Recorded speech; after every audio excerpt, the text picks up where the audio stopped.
This story is called The Whispering Sword. There was once a powerful sword forged in ancient times for a great king, loved by all his subjects. His words and ideals had the power to unite all different sorts of people from all sorts of backgrounds, and his most trusted adviser, his best friend from childhood, desired that a sword be forged that carry on his friend and liege's character. Thus, the greatest magicians and blacksmiths were gathered from all over the kingdom, and the sword was forged. The king won many great battles with this sword, bringing peace and friendship to many other nations. For the king's final battle, he and the queen had a son, but the son did not take after his father in the way of character. The son, in his adolescence, became known as a greedy and wicked prince. As the king had died before the prince had reached adulthood, the sword had been locked in a vault in a location only known by the king and his adviser, whom the king entrusted this secret, so that his son would not wield the sword before he was worthy of it. On the eve of the prince's 21st birthday, the age at which he would reach adulthood and be eligible to wield the sword, the adviser went to retrieve the sword as ordered by the queen. However, the prince had not changed his ways from when he was in adolescence, and remained the wicked prince he was then. The adviser feared the evil that might be wrought if the sword were to fall into the prince's hands, for while the sword was a unifying one, it was also a very powerful one, and could be used for the power of conspiracy, the dark side of unity. Therefore, the adviser took the sword from the vault, but did not return to the palace. Instead, he ventured deep into the forest that compassed the kingdom, where he found the oldest living tree. He created a hollow in the tree and hid the sword within it. He then magically sealed the hollow with a lock that can only be opened by one with a heart like his friend the fallen king. The adviser then returned to the palace, and when the queen asked why he brought not the sword for her son, he told her all that he had done, withholding no details. Now the queen always loved her son more than her husband, so when the king had fallen, she looked forward to the day her son would wield the father's sword and assume the throne. She was therefore filled with anger, and asked why he had done wicked in her sight. When the adviser told the queen that her son was unworthy to wield the sword, she became even more angry and ordered her guards to arrest him. The adviser fled from the palace and beyond the gates of the kingdom. The queen then ordered all the soldiers in the kingdom to pursue him. The adviser had fought at the king's side and was a tried warrior. He had reached the forest where the sword was hidden when the soldiers came upon him. He fought bravely down to the last of his pursuers, but their numbers caused great exhaustion to come upon him, and he was fatally wounded. He then limped to the tree that held the sword, and, with the last of his strength, sealed a portion of his soul with the sword, so that he might call out to the one worthy of the sword when they would arrive. And thus he died. Over the centuries that followed, the spirit of the adviser would call out to those it deemed worthy to wield the sword, but none would answer the call. Many thought it to be either the wind or weary spirits. Some thought it was the result of exhaustion due to their travels. The new wicked king searched all through the forest with his men for the sword, but never found it. He brought his own kingdom to ruin in pursuit of power. Where the kingdom once stood, only a small village now remains. Over time, many began to fear venturing into the woods because of the whispering spirit. The people considered the woods to be haunted and so avoided them. The village that lies before it at present in this story is supported by a neighboring kingdom.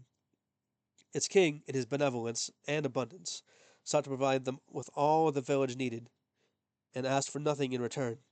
His chief adviser, however, was wicked and ambitious, and he desired great wealth. Though the king would give him whatever he desired, and had, it was never enough for the adviser. He had ordered the soldiers to collect taxes from the villagers, which was unknown to the king, and today was tax day. If anyone refused to pay, the soldiers were ordered to beat them till they did, and would do so even if they couldn't pay. The soldiers reached the home of a certain potter in the village, who had sons named Simon and Anthony. Anthony, the youngest, was quiet and always did what he was told. Simon, however, the oldest, being justice oriented and known to be a troublemaker, always spoke up when he knew something wasn't right. Anthony, knowing he was the younger brother, always followed whatever his older brother Simon would do. Simon was his chief role model. The soldiers from the neighboring kingdom were beating the two boys' father because he was not giving them the money owed. Meanwhile, the wicked adviser stood afar off in the square, observing the commotion. He told the guards beating the potter to destroy his stock if he would not pay the taxes. The soldiers began doing thus. Simon knew there was a vessel formed by his father that he prized above all, not for the materials used to mold it, valuable though they were, but because it was the last vessel molded by his father. The boy's father once told them that the vessel also held magical properties, such that it would give life to any who drank from it. Simon knew that the advisor's men would not break it, but that would seize it as substitute for the taxes owed.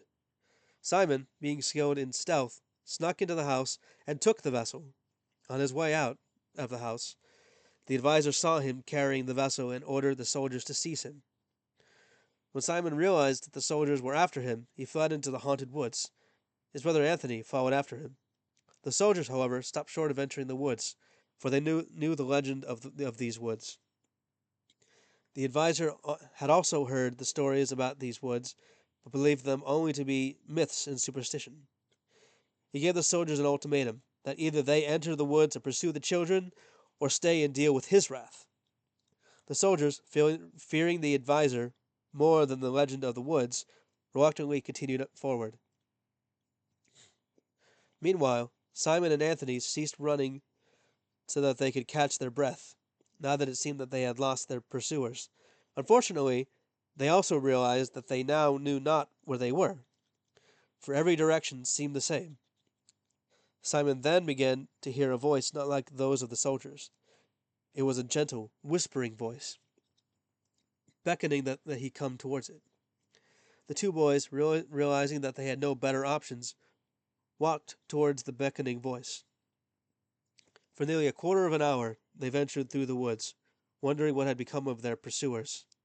Suddenly, the two boys came before an ancient tree. Simon could sense great power within the tree. Handing his father's vessel to his brother, Simon approached the great tree, maintaining caution, lest he anger the beckoning spirit.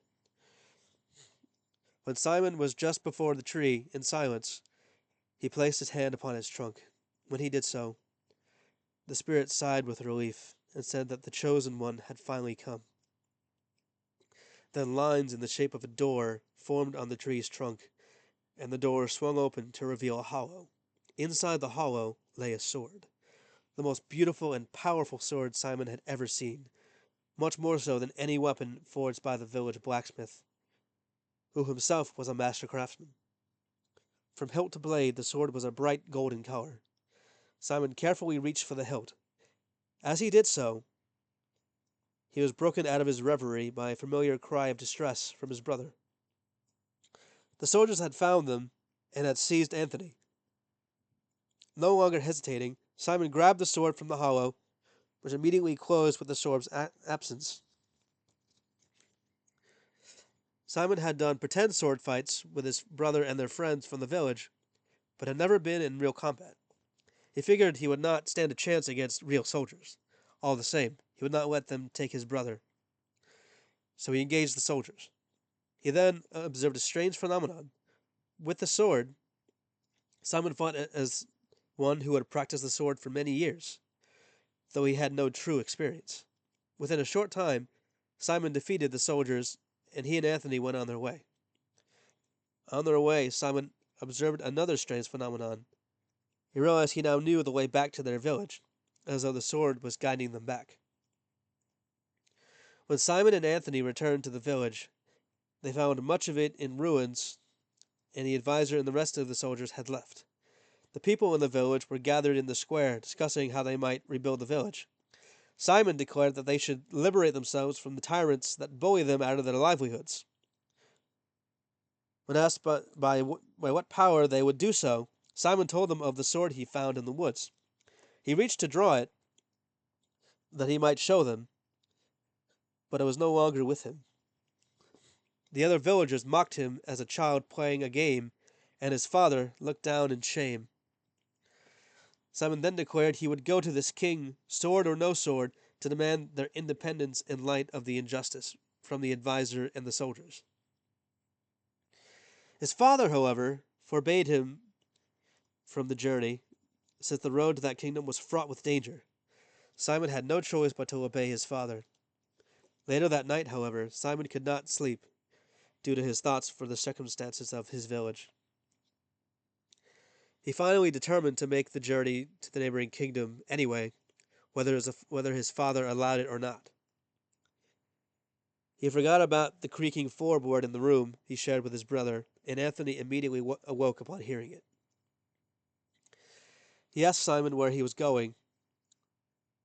When he asked Simon where he was going, Simon told him honestly. Anthony determined to accompany Simon on the journey. The two boys masterfully crept past their sleeping father, out of the house and to the edge of the village, facing the road towards the neighboring kingdom. Two guards stood at the gates, and the boys knew they would not get past these guards as easily as they did their sleeping father. However, they were determined to go on their journey. Unfortunately, Simon had a habit of sneaking out at night, so the guards were familiar with his usual tricks. It was Anthony, to Simon's surprise, who devised their plan of escape. He would tell the guards that his brother had already snuck out and that he would go find him. The guards would insist upon accompanying him in the search, and with the gates unguarded, Simon would sneak out behind them. Upon receiving a signal from Simon that he had made it outside, Anthony would convince the guards to let him search alone, saying that Simon would only leave his hiding place if Anthony were alone. The two boys would then make a run for it down the road, hoping they could outrun the guards. Simon hid behind a nearby cart while Anthony approached the guards. Per the plan, he told them Simon had snuck out and that he would help look for him. Unexpectedly, however, only one of the guards went with him. Simon then desperately looked around for a means of distracting the remaining guard. He noticed the stables afar off and grinned to himself. He then walked over to them and riled up the horses so that they ran wild when he released them from their stables. The remaining guard noticed the commotion and left his post to address it. In that moment, Simon made his escape through the gates and began to search for his brother to give him the signal. Meanwhile, the guard accompanying Anthony heard the commotion coming from the village, and then turned to Anthony and asked whether Simon truly was hiding beyond the village walls. In response, Anthony only grinned sheepishly. The guard then seized Anthony to bring him back to the village. Simon noticed the two of them making their way back to the village, and he began to wish he still had the sword he found in the woods. Suddenly, he heard a whispering voice, the same he had heard in the woods. It said that the sword is within him, and that to draw it, he need only to focus on it in his mind, and then will it into his hand. Simon closed his eyes and focused inward, tuning out the world around him. He then saw the sword in his mind's eye, and then prayed that the sword would appear in his right hand. Soon he felt the familiar weight of the sword in his right hand. He had done it. The voice told him that the sword had no physical sheath. It dwells within the soul of its chosen wielder, such that it would not be unwillingly be wielded by another. It will then return to the soul when the battle is finished. Thanking the voice for its explanation, Simon pursued the guard that had seized his brother. Simon sought not to slay the guard, for he was a citizen of the village, but only to free his brother. Instead, he knocked the guard unconscious. Before doing so, however, the guard saw the sword and marveled at it, in the brief moment before he fell, saying Simon had told the truth. Before the other guard, who was dealing with the chaos caused by the released horses, had noticed what had happened, Simon and Anthony fled down the road towards the neighboring kingdom. As the voice said, the sword had returned to within Simon's soul. A few hours later, the guard Simon had knocked unconscious had awoken. The boy's father, who was also a village elder, was standing over him, anger shown in his facial expression and posture. With his fellow guard, who had to address the horse's escape the night before, looking sheepish, standing beside him. The angry father demanded the previously unconscious guard to tell him the whereabouts of his sons. The guard, fearing the man's wrath, told him he knew not where they were, but that they were heading towards the road to the neighboring kingdom. He also told the father and the other guard of the sword he had seen one of the boys wielding, and that he had been telling the truth all along. On hearing this news, the boy's father ordered that a search party be formed to go after them, so they might be found before the danger would befall them. Meanwhile, the two boys were on their way to the neighboring kingdom, asking one another silly would-you-rather questions. It was Simon's turn to answer. And they heard a distant roar and a rustling of trees. Then they heard the scream of a woman in distress. Upon hearing these things, the boys ran towards the source of the noise. When they found it, they saw a great grizzly bear trying to get at something out of a tree. The bear had its forelegs against the tree's trunk, which swayed slightly with the weight. They then saw what it was the bear was after. There was a girl at the top of the tree, clinging to its top branches for dear life, with great fear in her facial expression. Simon told the girl they would help her out of her predicament, but declined, saying she could handle it herself. Not long after she said this, there was a loud snapping noise from one of the branches she was standing on, and the boys realized it would not be long before the branches would break. Simon and Anthony began throwing rocks and twigs at the bear to get its attention. When it seemed like the bear would never shift its focus, it finally turned in their direction with an angry growl. Simon and Anthony would keep the bear occupied. Simon told Anthony he would keep the bear occupied, while Anthony would help the girl out of the tree. Simon continued to throw rocks and twigs at the bear to keep its attention on him. Meanwhile, Anthony slowly moved towards the tree in which the girl stood. Anthony reached the tree, and the girl saw him. She again insisted she didn't need help. Anthony exclaimed in exasperation in response and extended his hand toward her and encouraged the girl to reach towards him. The girl gave a sigh and moved towards Anthony, reaching for his hands. The bear realized what was happening by the tree and turned away from Simon.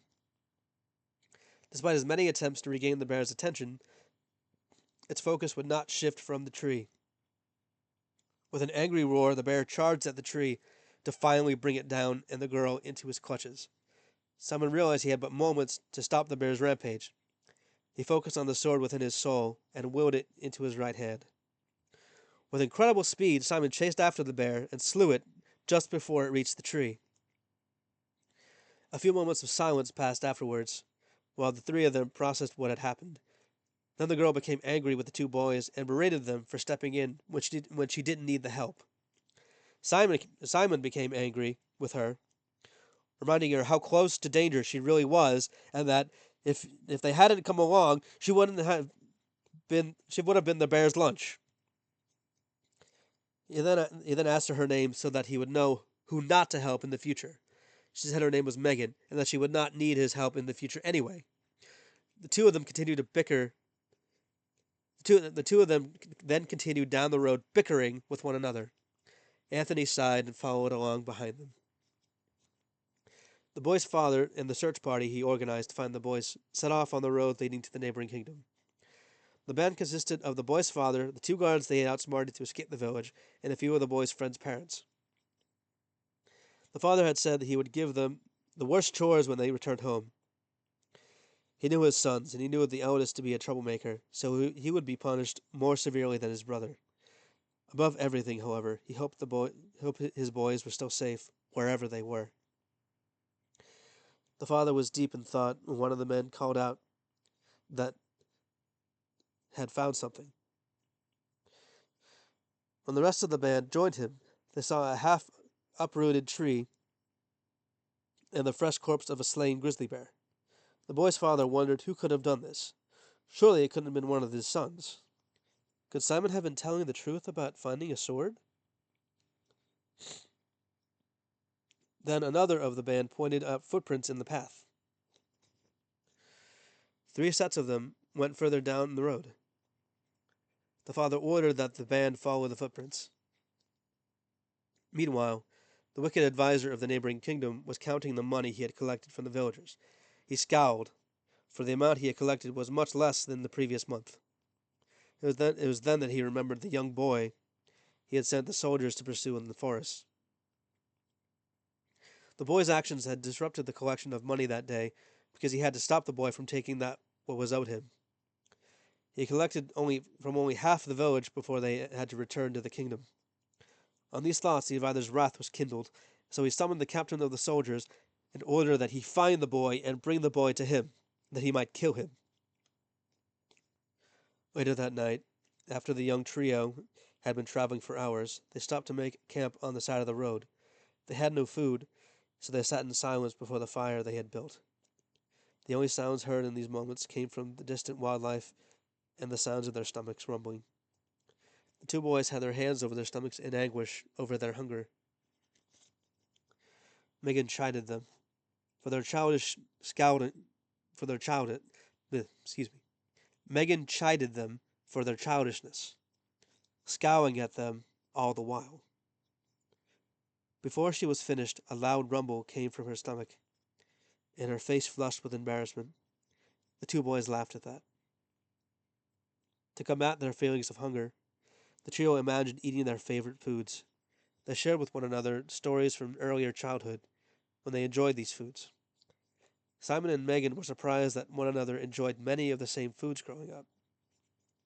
Upon this discovery, Simon began to realize that he and Megan might not be as different as he thought. The conversation then turned to be about one another's family life and their frustrating parents. To Simon's dismay, Anthony shared a few embarrassing stories about times he had gotten into trouble in the village. Sometimes he would be caught by their father, and other times it would be one of the other village elders. Anthony and Megan laughed at these tales. Megan then began to talk about her own home life. Her mother had passed away when she was very young, and her father was very protective and controlling. From an early age, her life had been planned out for her. She couldn't go anywhere unless her father said so. Her father also set strict rules regarding her behavior, saying that many of the things she enjoyed doing weren't ladylike or dangerous. She wanted to learn sword fighting, but her father told her that only men can learn such things. Under all these rules, Megan decided to run away from home. Simon and Anthony sympathized with her. Being the oldest, Simon knew his father wanted him to take his place as the village potter, but that's not what he wanted to do in life. What he truly wanted was to be someone who could protect others. He wanted to be a knight. Since they were a lonely village, with no king directly over them, the position of knight was not something that existed in their village. Most of the adults and a few of his friends thought Simon foolish for having such a desire. His brother Anthony, however, desired to follow in his father's footsteps and be the village potter. He knew his desire was about as foolish as his brother's to be a knight, since he was not the oldest brother, and it was expected that the eldest son carry on the family business. The trio, having grown closer through this conversation, continued to talk for several more hours, until the fire was burning low, and they fell asleep from their exhaustion. The young trio journeyed down the road a few more days until they arrived at the gates of a great city. With a great palace visible beyond them, they realized that this was the neighboring kingdom Simon and Anthony had been seeking. They gave a cry of triumph on the sight of it. Simon then turned to where Megan had been, but she was not there. He heard rustling coming from another direction, and turned to see Megan hiding behind a nearby bush. When he beckoned her back to them, she vigorously shook her head, eyes wide with fear. She told them that they can't let the guards see her, for they had been looking for her. The boys did not want to leave her in case a patrolling soldier might see beyond the bush, behind which she had been hiding. They thought for a few moments and then decided to disguise her. Using elements of their surroundings, Megan was more to look like a wary peasant woman. She gave Simon a look of frustration, asking Simon whether this was really the best they could do. Simon responded with a crafty look and grin. Anthony gave her a look of concern. The trio approached the gates and were challenged by the guards standing before them with pikes. In a weary voice, Megan said she sought an audience with the king. In response, the guard told them that the king was away. Megan then asked if they could stay in the city until the king returned. The guards hesitated, sizing up each of the companions. They said that they could not stay. They said that they could not stay if they did not have money to stay in any of the inns in town. Simon assured them that they had the money.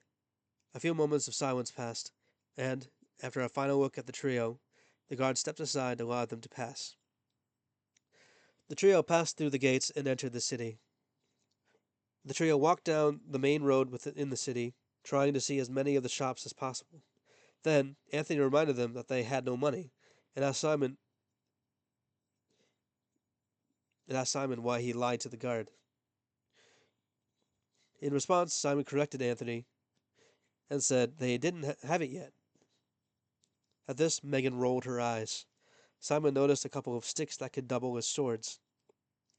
He picked them up and handed one to Anthony. With the boys carrying a stick each, the trio made their way to the square.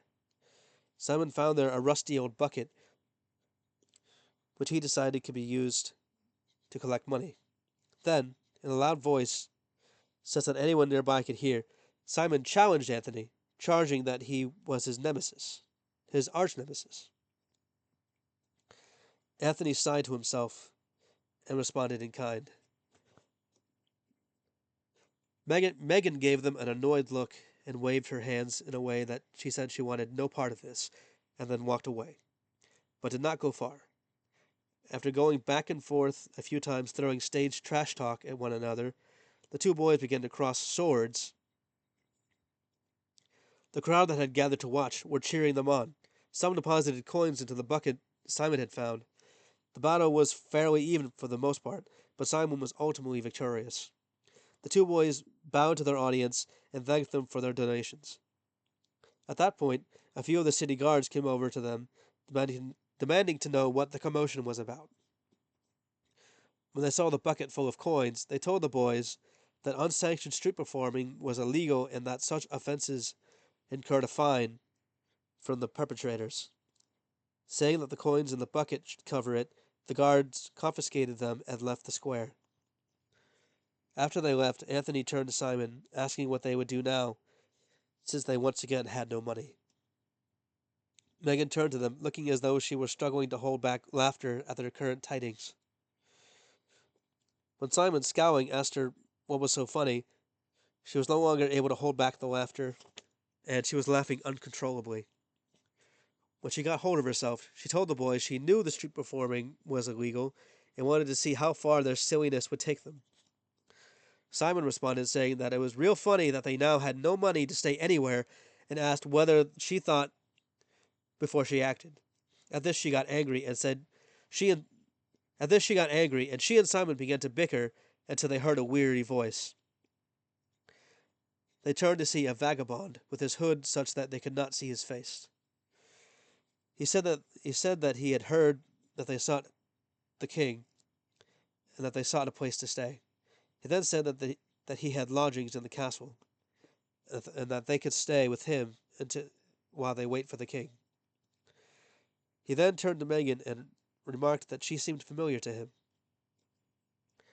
The trio seemed hesitant to accept, as they were uncertain of the man's intentions. They moved away from him to speak privately. Simon reminded them that they had come to see the king and had nowhere else to stay. He then turned to look at the man and added that, though he couldn't explain it, he felt that they could trust this man. They returned to him and accepted his offer. They followed the man down a side street just off the main one. Simon wondered why they didn't just take the main street since it would lead straight to the palace.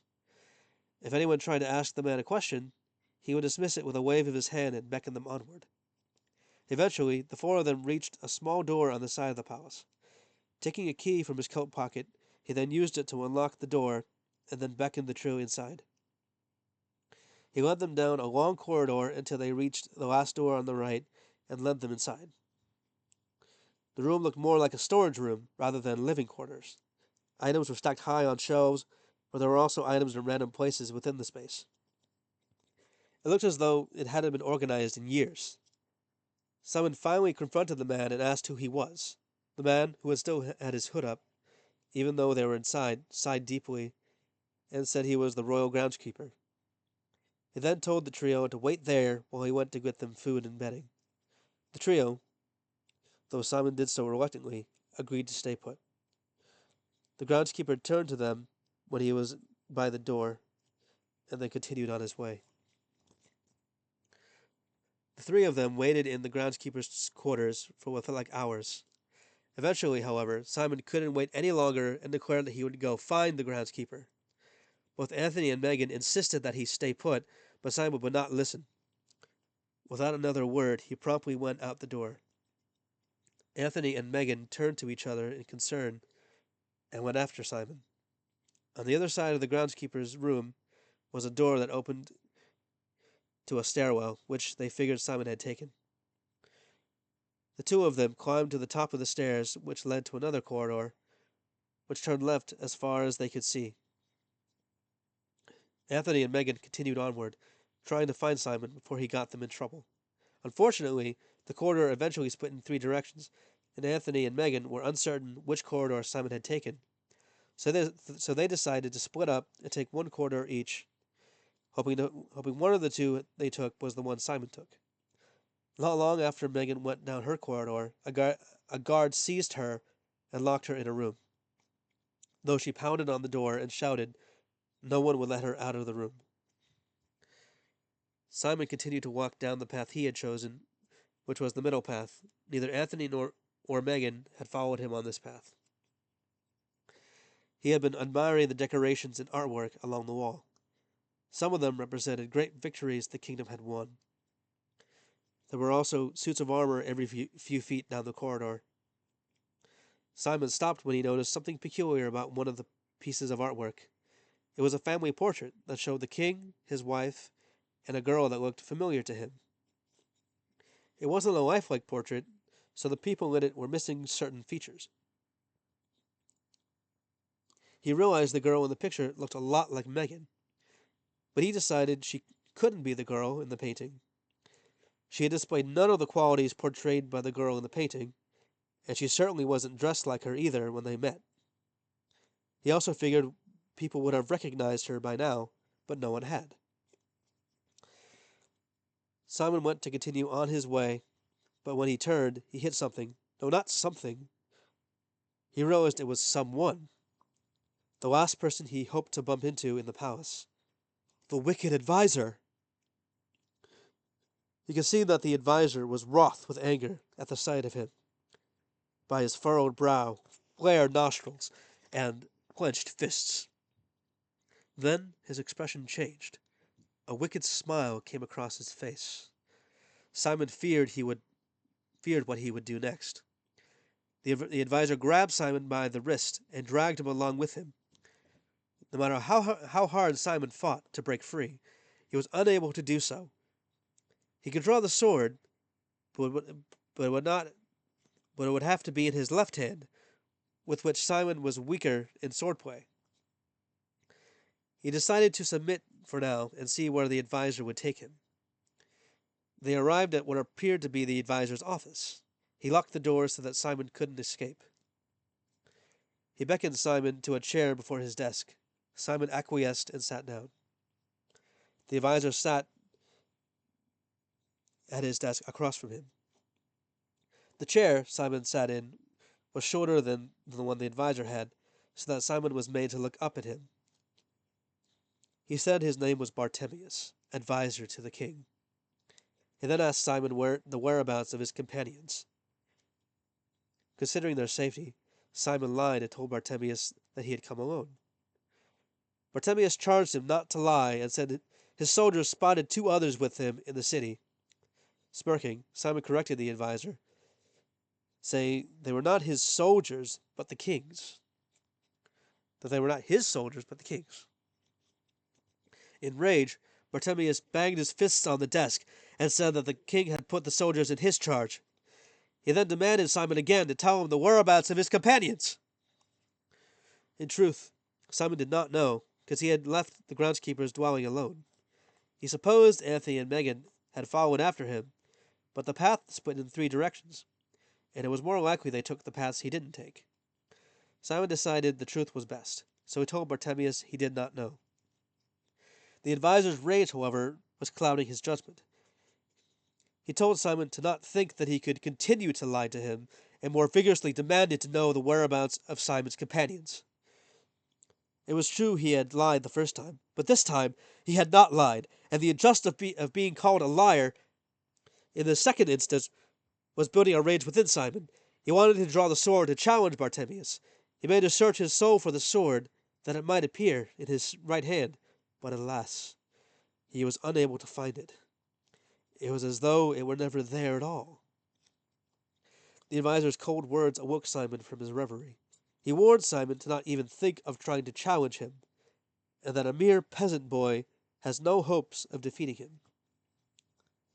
In Simon's heart, he now felt despair and confusion. Just what had happened to the sword?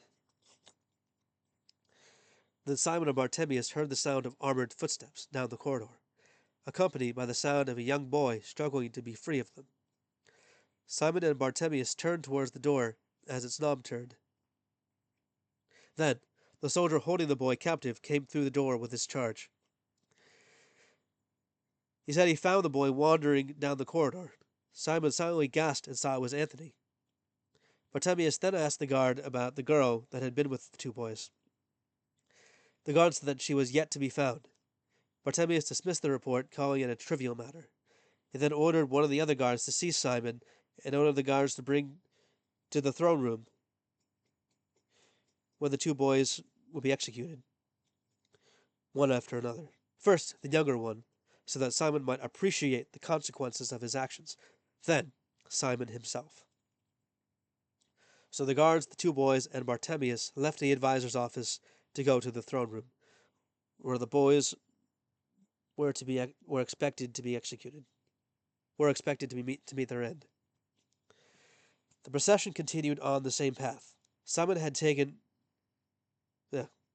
The procession continued on the same path Simon had taken until they reached a set of large double doors, flanked by 2 guards. Bartemius moved to the front of the procession and told the guards that they had come to sentence these boys they brought with them, and then execute them. One of the guards asked whether the royal courtiers needed to be informed. Bartemius replied, saying that it was not necessary, since these boys were not citizens. The guards acknowledged his response and opened the doors, revealing the empty throne room beyond. The group then proceeded inside. Leading the procession, Bartemius stopped before the throne. Then he turned to face the others. The guards restraining the boys threw them to the ground before the advisor. He first formally spoke the charges against the boys. He said they were charged with disrupting official operations, entering the city gates without an official permit, including the royal palace, and illegal street performance. Under normal circumstances, many of these charges would incur a fine or a night in the dungeon. But the wicked advisor was determined to end the boys' lives. With both the king and the royal courtiers absent, the judgment for their crimes now lies solely with him. He declared that they would be sentenced to death, and would be executed immediately. Simon, ignoring the circumstances, rose to challenge the judgment. He argued that their punishment did not fit their crimes, and that Bartimaeus held a bias against them. The advisor responded in a severe tone. The advisor responded in a severe tone, asking whether Simon dared to continue to defy him. As punishment, he declared that Simon would be made to watch as his brother is executed in front of him, so that, before his turn, he would feel the weight of the consequences of his actions. He then ordered one of the guards to prepare Anthony for his execution. The guard made him to be on all fours on the floor, and the other guard pulled Simon away from him. The guard that had held Anthony now assisted in restraining Simon, restraining his head so that he would be made to watch. Seemingly, out of nowhere, Bartimaeus drew a sword and made ready to decapitate Anthony. In the moments before he was to meet his end, something happened within Anthony's soul. In his heart, he wished that Simon would not give up, even after he would die. That he would keep fighting, and that there was always a way to make it through. Above all, he wanted Simon to feel hope. Then, a voice spoke to Anthony from within, and asked him why he shouldn't be Simon's hope. Anthony responded, saying it was too late, and that he was about to die. The voice challenged him, asking if he truly believed that, and, if not, to believe in the hope that a way through would appear. And, if his will be strong enough, then that hope would manifest into reality. When all hope seemed lost for Anthony, and Simon felt true despair for his brother, something unexpected happened. Bartimaeus found that he could not move his sword lower than Anthony's shoulder level, and there was a metal clang at that point. It was as though there was a sword protecting Anthony. Then the sword protecting Anthony became visible, and all present who witnessed this event looked with awe and shock at what had occurred. Anthony took advantage of Bartimaeus' shock and threw him off of him. He then jumped at the guards, restraining Simon in a mad frenzy. In response, they released Simon and ran away in fear. After collecting himself, Bartimaeus yelled for more guards to report to the throne room, declaring that there were assassins in the palace. Dozens of guards came through the door, and though Anthony fought bravely, the sheer number of guards began to overwhelm him. All Simon could do was watch as his brother began to be overwhelmed by the soldiers. In his heart, he cried in anguish that he was powerless to save him. Why did the sword he had come to rely upon suddenly disappear? Was he found unworthy to wield it? He cared deeply for his brother. He was his closest friend.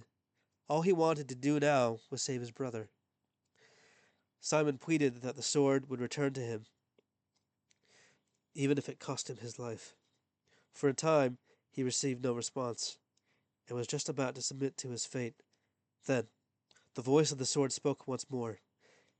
It said that it had never left him, but that it only responds to pure intentions.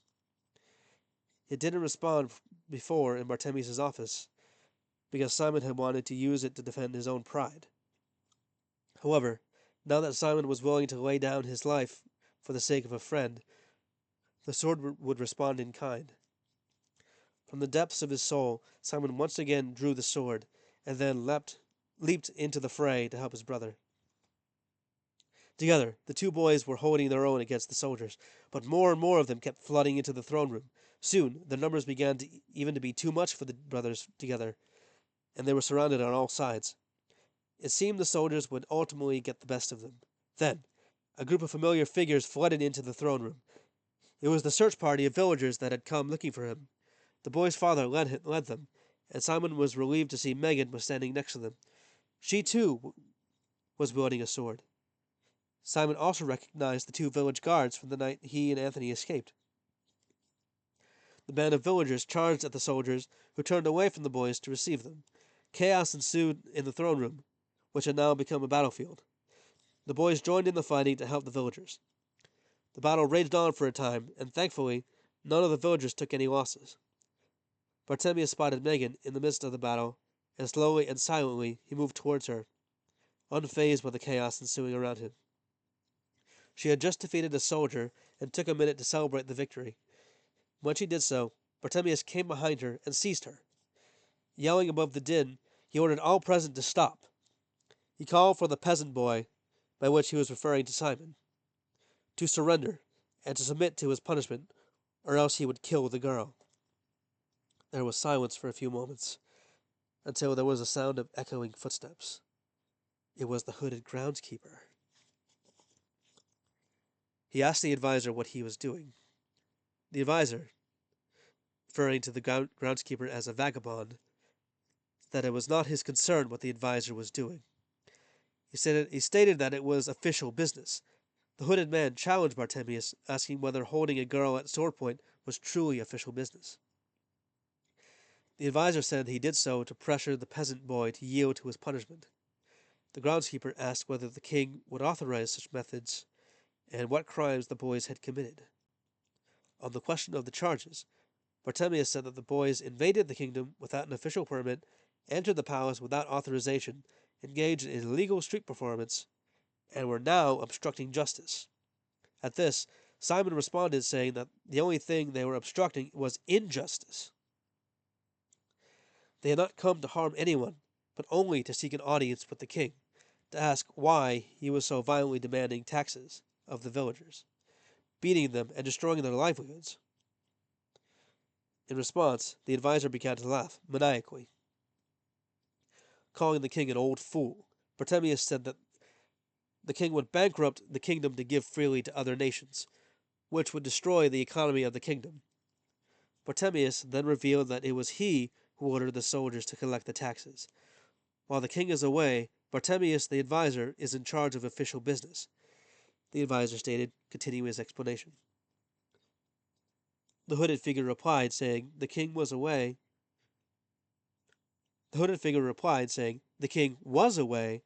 but now he has returned. Then everyone else present turned to look at the hooded man. He removed his hood, and, when everyone saw who he was, all the guards knelt in submission. Simon then realized that this man was the king. The king asked why his advisor had done wickedly in his name. His tone now contained a note of authority. The advisor was suddenly flustered, where he had been confident and sure of himself before. Stuttering slightly, he told the king that he thought the king was mistaken and wanted to protect the kingdom at all costs. Simon could tell that the advisor was lying, but was uncertain whether the king would believe his words over those of his trusted advisor. Then Simon heard the voice of the sword again, and told him to draw the sword now. Simon then humbly addressed the king, and told him he might have a way to prove the advisor's intentions. Simon then drew the sword. The king granted his request. The voice of the sword then told Simon to point the sword at the heart to be revealed. So Simon pointed it at Bartemius. A window then appeared above the sword, which began to show scenes that exposed the advisor's wickedness. The first showed him pitilessly watching villagers being beaten until they gave the soldiers what little money they had, and he had a wicked smile on his face as he watched them, as though he enjoyed watching the despair of others. The next scene showed the advisor greedily counting the money he had taken from the villagers. The sight of it gave him great pleasure.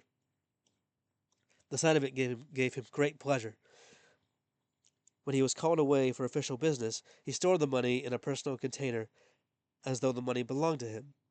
The third and final scene, again, showed Bartemius in his office. This time he was angry. The source of the anger was spoken by the advisor himself in the scene being shown. That peasant boy interrupted his money-making scheme when he was only halfway through collecting money from the villagers. So the boy cheated him out of half of his money. The advisor then declared that he would kill the peasant boy. After this, there were no more scenes, and the window disappeared. The king admitted that the evidence was compelling. In response, the advisor argued, asking if he would truly believe the words of a peasant boy and his toy sword. Simon then humbly addressed the king again, and requested that he prove the truth in trial by combat. The king asked if he truly wished to do so, warning Simon that Bartemius was the best in swordplay in the kingdom. Simon was firm in his decision. The king granted his request, then asked the adviser if he would accept the trial. He smirked and said that this trial would be to the death. Everyone else moved away to clear a space for the combatants. The king remained on his throne to observe the outcome.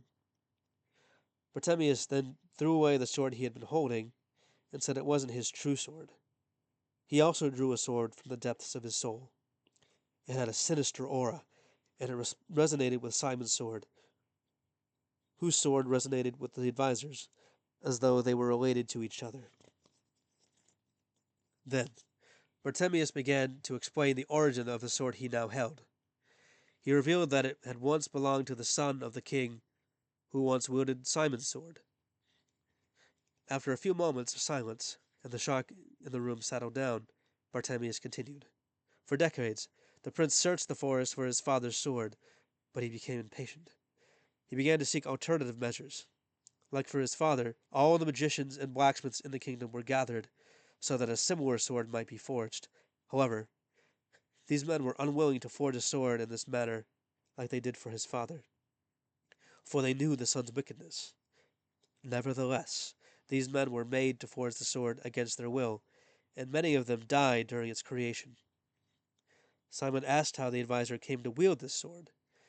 Bartemius warned Simon not to interrupt him.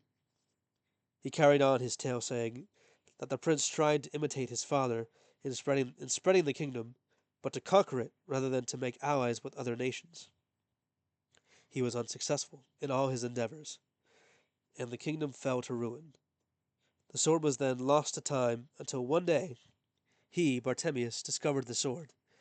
It was during his travels, he told them, that he discovered the sword within the hollow of a tree in a distant forest. It had called to him, and he had sensed great power in it. When he first held the sword, it felt like it had been made for him. In secret, he learned of its powers. The king was unfazed during Bartemius's explanation, and insisted that the trial commence forthwith. The adviser nodded to the king, and Simon did the same. He held the sword in a ready position, waiting for Bartemius to attack him. Bartemius, however, did not move to strike. He stood there, calmly, and asked whether Simon wanted a demonstration of his sword's powers. Simon, trying to be brave, told him to do his worst. In response, the adviser raised his sword above his head. Then, a dark aura began to emanate from the sword, and the combatants were being surrounded by pure darkness. Bartemius said that this way no one would interfere in their battle. Before the darkness swallowed them, Simon took one last look at his brother Anthony and Megan. Both had concerned looks on their faces. He gave them an encouraging nod. He then turned to his father and the other villagers and gave his father a silent apology. Then Simon saw nothing but the pure darkness that surrounded him and Bartemius, isolating them from the rest of the world. Simon then turned to face Bartemius, scowling. Bartemius looked down upon Simon with a menacing grin. With a battle cry on both sides, the battle had finally commenced. The battle was intense from the start. Both combatants fought with all they had. Their blades clashed so fiercely that sparks flew when they made contact. Simon's face showed fierce determination as they fought, while Bartemius's maintained his wicked grin. Simon felt that this fight was different from his previous battles. In those battles, he fought ordinary men with ordinary weapons. Here, his opponent also held a sword of power, so they were on equal footing in terms of weaponry. However, Bartemius had the greater advantage in that he was much more experienced in the sword than he was. It was all Simon could do to keep the adviser from overwhelming him. The two fought with words for a time, neither side yielding. Excuse me. The two fought without words for a time, neither side yielding. Bartemius then acknowledged that Simon had natural skill with the sword, trying to flatter him. He then invited Simon to join him. He then said that Together, they could rule both the kingdom and village, and split the abundance evenly. He then asked why Simon should care about the people of his village when they treat him so lowly. Simon was speechless. How could he know how the other villagers treat him? Bartimaeus answered his internal question, as though he had read Simon's mind. He said that his sword, too, could see into the hearts of men. It reveals the target's deepest insecurities, the advisor told Simon. He then asked if Simon would like to see what the sword sees. Simon remained silent. Bartimaeus took his silence as acceptance and pointed his sword at Simon in the same way he had pointed his sword to reveal the advisor's heart. As it was back then, the window appeared above Bartimaeus' sword, and it showed 3 scenes that revealed how Simon thought the other villages saw him. In the first, it showed the village baker and butcher discussing how much of a troublemaker he was. They were laughing at him about a time when one of Simon's antics failed so spectacularly, and he was humiliated in front of the entire village. They then complained that he would never be useful in the village, and then mocked his dream of becoming a knight. The second scene was more recent. It was the day he found the sword and tried to rally the villagers to ask the king why he was so violently collecting taxes from the village. The villagers mocked him because he couldn't prove the sword was real. Then, rather than defending his son, Simon's father apologized to the villagers for his son's foolishness. The third scene was the most recent of all. It was the night he, Anthony, and Megan talked around the campfire. Anthony told Megan embarrassing stories about Simon, and they laughed at his expense. The window then disappeared. Bartimaeus then pointed out that even his own family treated him poorly. He once again invited Simon to join him. Again, Simon was silent. Then he cheekily responded that, unlike Bartimaeus, trivial things like that don't bring him down. At that, the advisor took offense, and his grin was replaced with rage. He charged at Simon and fought twice as hard as he did before. Simon was finding it harder and harder to keep up with him. He looked up at Bartimaeus' face to see that it had become like that of a demon's. Then Simon was down to one knee in exhaustion. Bartimaeus made ready to slay him. However, before the final blow, Bartimaeus thought to kill the boy's spirit. Laughing maniacally, he told Simon he would kill his brother after Simon, then the king. Then he said he might take the girl by force to be his queen. After Simon heard the advisor speak these evil things, even in his exhaustion, he could not allow these injustices to stand. He rose to his feet, his strength renewed, and shouted in willful defiance. As he did so, Simon's sword began to glow, and the glow spread to his entire body. His eyes were bright lights. Then, a beam of light shot from the tip of the sword, and it pierced through the darkness. That darkness then shattered around the 2 combatants, once again revealing the throne room. Many present shielded their eyes because the sword's intensity was so bright. At the sight of Simon, Bartimaeus then became fearful. He began to back away from him, holding his sword feebly to protect himself.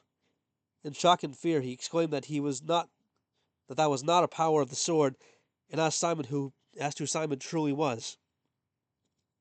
Simon's voice, now echoing in the room from the sword's power, said that he was just a guy that cares about justice. He then approached Bartimaeus with silent determination, holding the sword in front of him with confidence. Simon's sword was now stronger, longer, and brighter than it had been before.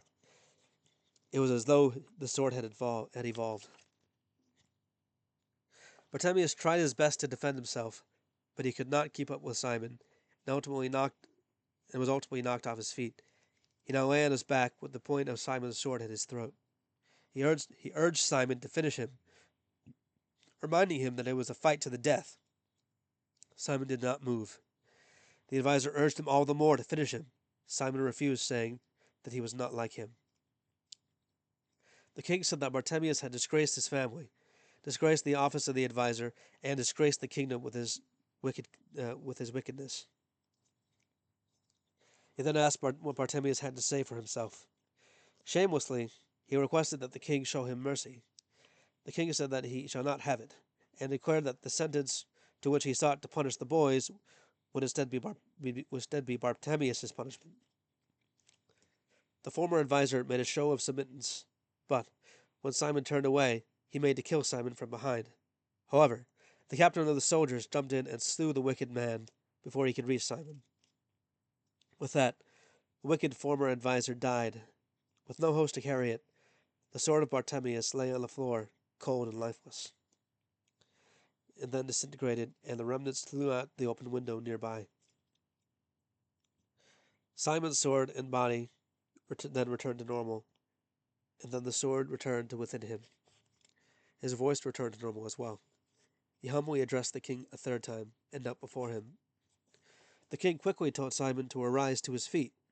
However, before Simon could respond, his father intervened.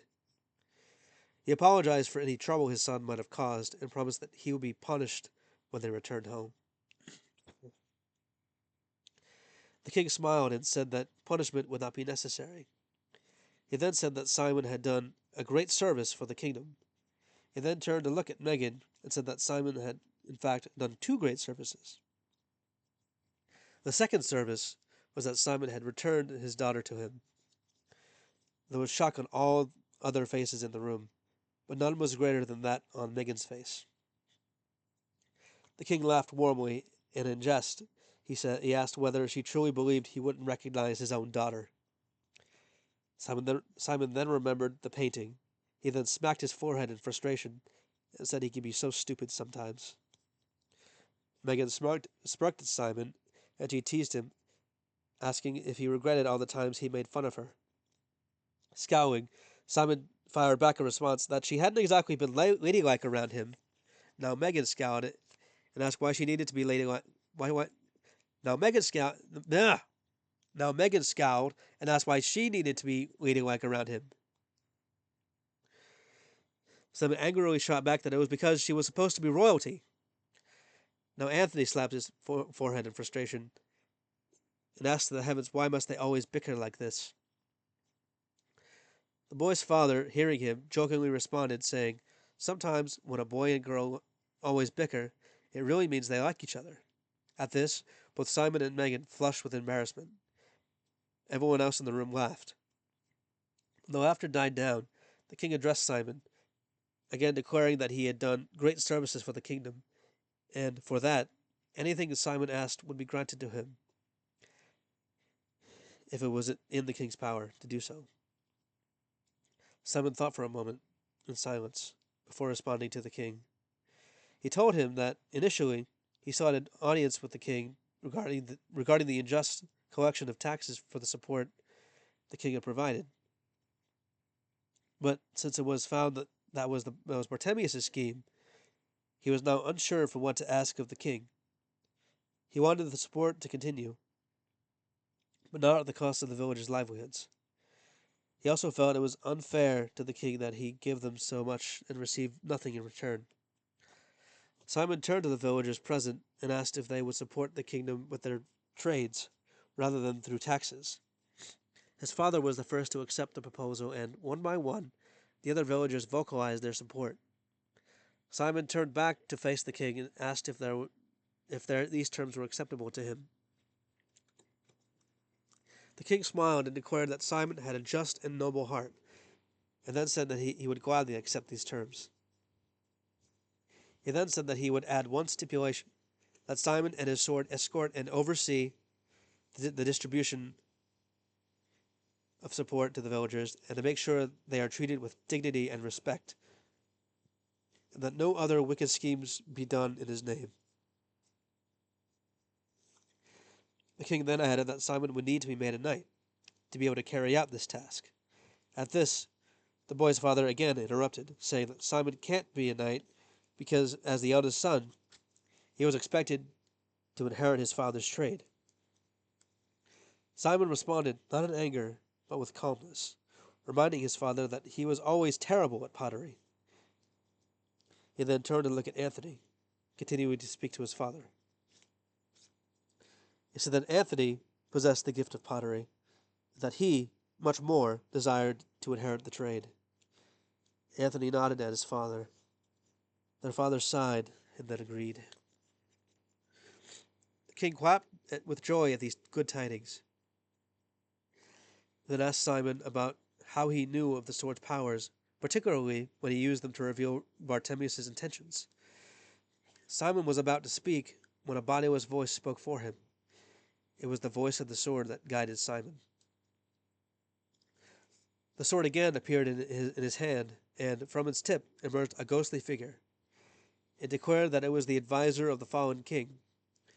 The ghostly advisor said that it had sealed its spirit within the sword itself, so that when it was found by its rightful wielder, he could also guide them in the use of its powers. Also, were the kingdom still standing, they would be the next king. Simon responded, saying that he couldn't be a king, since he was a lowly villager, a peasant. His father interrupted again, asking if he had ever told Simon the origin of the village. Simon shook his head. His father then asked why he truly prized the vessel Anthony carried with him. Simon responded, saying it was because his grandfather had made it. His father said that, while that was true, it wasn't the reason, and asked Anthony to reach inside the vessel. Anthony did, and pulled out ancient-looking documents. The text was mostly illegible, but it was clear that this was some sort of agreement between families. There was also a patent of nobility asking among the documents. The father said that sometime after the fall of the kingdom, one nobleman, a member of the royal courtiers, returned to rebuild.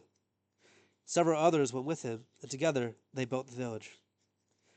They then all signed a written agreement that they would support one another and defend one another as needed, and that all would be on equal footing in terms of law. The agreement also established a council to enforce the agreement. The boy's father then said that this nobleman was their ancestor, and so they were thus of noble lineage. At this, the king interjected that he might make a good suitor for his daughter. When she again flushed with embarrassment, he laughed and said he was kidding. Someone then turned to the ghostly advisor and asked him about the sword's evolution during his last battle. The spectre sighed and said he did not know, since the sword was not forged with this power. He then said that this power likely existed long before the sword's creation. He then faded out of existence, saying he was no longer needed in this world, since Simon had mastered the sword. After a few moments of silence, Anthony turned to Megan and asked what happened to her after they separated. She told him how a guard locked her in a room for her own protection. She was about to continue when a villager jumped in to continue. He said that they snuck in through a window and happened to be in the same corridor. They had heard banging from a nearby door where a guard stood beside it. They knocked him unconscious and freed the girl, but then demanded to fight with them, seizing the guard's sword. The villager said they agreed, and she went with them. The king then asked if there were any more questions. When no one responded, he merrily clapped his hands and declared that there would be a feast to celebrate these tidings. Then Simon would be knighted, and the captain of the soldiers would be appointed as the new advisor. The feast was indeed a merry occasion. It featured many of the foods Simon favored, and many he had never seen or had, but enjoyed nonetheless. Even more, he enjoyed the liveliness of the present company. When the feasting was over, all present returned to the throne room. The royal courtiers and all city residents joined them. The king summoned both Simon and the captain of the soldiers. His name was James. The king conducted his ceremony first. The oath of the office of the advisor was read aloud by an official, and James was asked if he would swear to uphold it to the best of his ability. Without hesitation, and with firmness, he swore. The king himself pinned the brooch of the advisor on James's left breast, marking the end of his ceremony. James then bowed and took his place among the crowd. Then the king's ceremonial sword was brought to him. Addressing the crowd, he said that it was not every day that an outsider is made a knight in their kingdom, but this boy carries not only noble blood, but also a noble heart. He continued, saying that Simon's foremost desire is that justice is always done. The king then said Simon was not afraid to speak up in the face of injustice. He shares the character of the fallen king who once wielded the sword Simon now wields. The king concluded his speech, saying that in light of these things, Simon is to be made a knight in this kingdom. The king then asked Simon to kneel. Humbly, Simon knelt before him. Touching the tip of the blade on each of Simon's shoulders, the king dubbed him Sir Simon the Just. From then on, Simon faithfully carried out his duty, escorting the support from the kingdom to the village, and ensuring that the distribution was carried out exactly as the king commanded. Anthony was always there to greet him.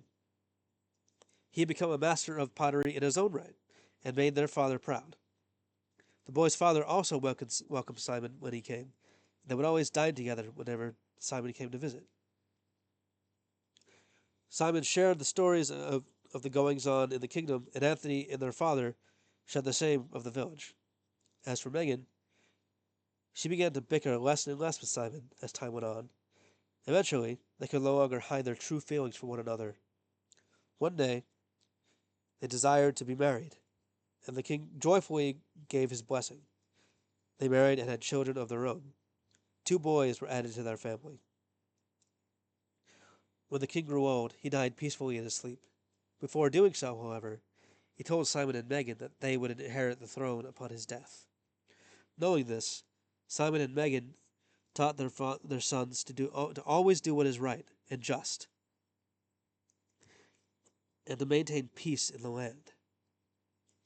They also charged them to teach these things to their children, and so on and so forth. For many generations in the lineage of Simon and Megan, peace and justice reigned in the land. And though it was never needed for combat again, the sword forged for the fallen king, which Simon also once wielded, was passed down through the generations as a symbol of unity for all in the land. The end.